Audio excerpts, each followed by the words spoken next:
Assalamualaikum warahmatullahi wabarakatuh.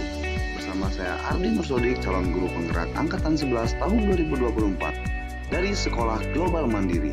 Di sini saya akan mencoba untuk mempresentasikan tentang tugas Jurnal Refleksi Dwi Mingguan 9 Pemimpin dalam Pengelolaan Sumber Daya Modul 3.2. Di sini saya akan mencoba menggunakan model refleksi 4F. Yang pertama, fact atau peristiwa.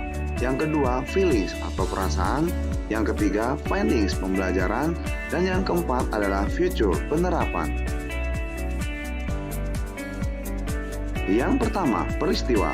Pada modul 3.2 dimulai menggunakan tahapan merdeka, mulai dari diri, eksplorasi konsep, ruang kolaborasi, demonstrasi konseptual, elaborasi pemahaman, koneksi antar materi, dan aksi nyata. Pada tanggal 23 Oktober 2024, saya mulai masuk ke tahap mulai dari diri. Pada tahap ini saya menjawab beberapa pertanyaan yang bertujuan untuk mengaktifkan ulang pengetahuan awal tentang ekosistem sekolah dan peran pemimpin dan bisa memetakan aset berbasis kekuatannya baik pada diri sendiri maupun sekolah dalam pengelolaan sumber daya sekolah.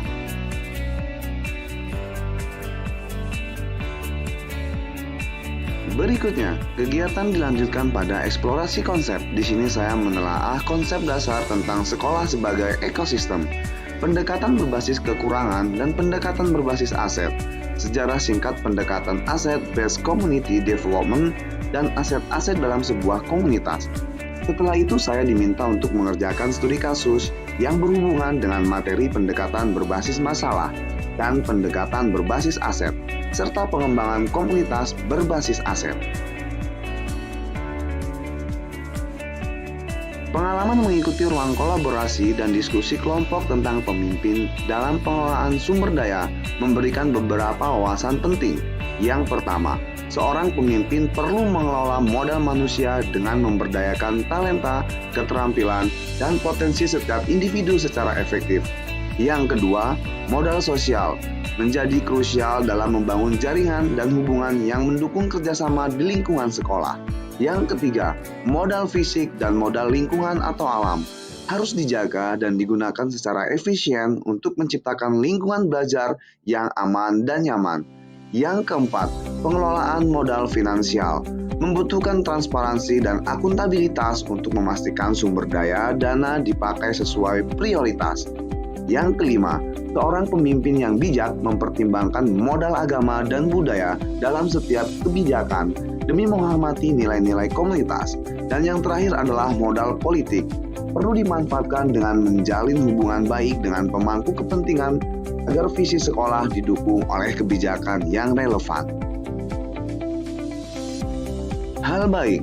Dalam ruang kolaborasi dan elaborasi pemahaman, saya memperoleh wawasan lebih dalam tentang pentingnya peran pemimpin dalam pengelolaan sumber daya secara efektif. Pemimpin yang baik harus mampu mengidentifikasi, memanfaatkan, dan mengoptimalkan berbagai jenis modal termasuk manusia, sosial, finansial, fisik, lingkungan, agama, budaya, dan politik untuk mencapai tujuan bersama. Dengan pendekatan ini, pemimpin dapat memastikan sumber daya dimanfaatkan secara berkelanjutan dan selaras dengan kebutuhan dan nilai-nilai komunitas sekolah, sekaligus menciptakan lingkungan yang mendukung kolaborasi dan inovasi di antara seluruh anggota tim. Hambatan. Dalam menerapkan pembelajaran mengenai pimpinan dalam pengelolaan sumber daya, beberapa hambatan yang mungkin dihadapi meliputi keterbatasan akses atau alokasi sumber daya yang membuat sulit untuk memenuhi semua kebutuhan sekolah secara optimal. Hambatan lainnya adalah kurangnya dukungan atau pemahaman dari anggota tim atau pemangku kepentingan yang dapat menghambat kolaborasi dan upaya pemberdayaan modal sosial dan manusia. Selain itu, perbedaan nilai budaya, agama, atau kepentingan politik juga bisa mempengaruhi keselarasan tujuan dan pengambilan keputusan. Keterbatasan waktu dan beban administratif yang tinggi bagi pemimpin seringkali mengurangi fokus pada pengelolaan sumber daya secara strategis. Solusi yang dapat dilakukan untuk mengatasi hambatan dalam pengelolaan sumber daya antara lain adalah sebagai berikut. Yang pertama, melakukan perencanaan sumber daya yang lebih terfokus dengan memprioritaskan kebutuhan utama dan memanfaatkan sumber daya yang tersedia secara maksimal.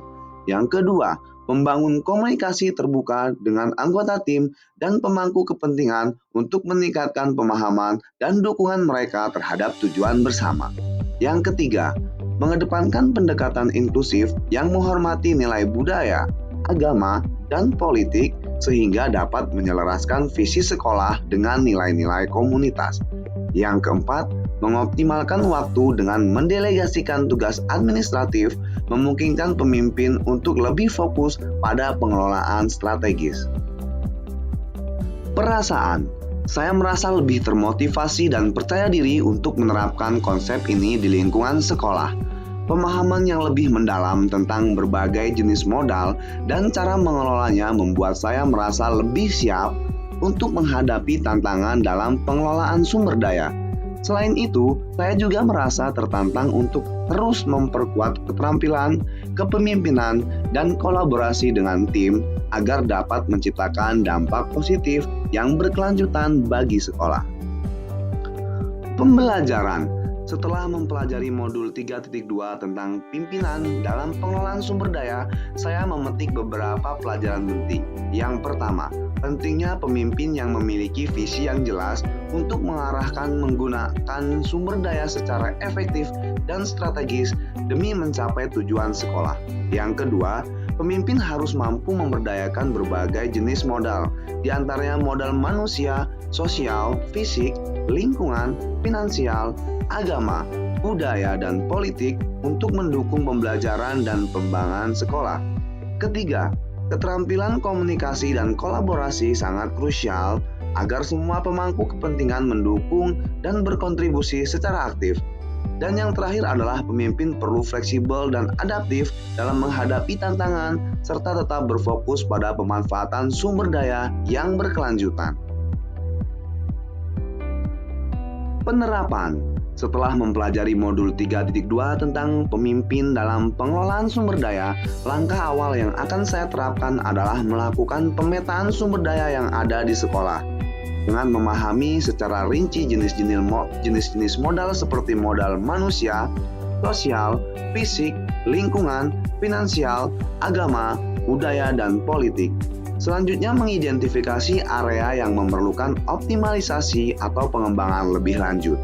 Langkah ini juga akan membantu saya merancang strategi pengelolaan yang lebih tepat sasaran dan memastikan setiap sumber daya dimanfaatkan untuk mendukung pencapaian visi dan misi sekolah. Demikian presentasi dari saya. Terima kasih. Wabillahi taufiq wal hidayah. Wassalamualaikum warahmatullahi wabarakatuh. Selamat pagi Bapak dan Ibu guru hebat.